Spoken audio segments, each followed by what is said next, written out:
সভাপতি, আমার সঙ্গে আরো রাজনৈতিক নেতৃবৃন্দ আছেন। আমরা সবাই সাধারণ মানুষ নিয়ে ডিসি সাহেবের কাছে আমাদের মনের ব্যক্ত করেছি। সেটা হচ্ছে ভূমদার বিল 20 থেকে 25,000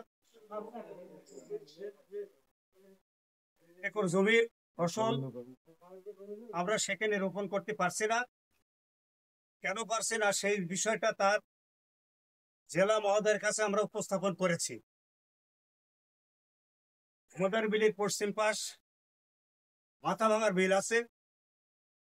এই বিল থেকে 27টা বিলে পানি ভূমদার বিল দিয়ে প্রবাহিত হয়ে ব্যাগমতির নদীর পতিত হয়েছে এবং সেখান থেকে এই নদীটা কালীগঞ্জের ভিতর দিয়ে এবং ঝিনাইদহ এই দুই থানার মাঝখান দিয়ে এই নদীটা প্রবাহিত হয়েছে এবং এই নদীটা বাধাগ্রস্ত হচ্ছে।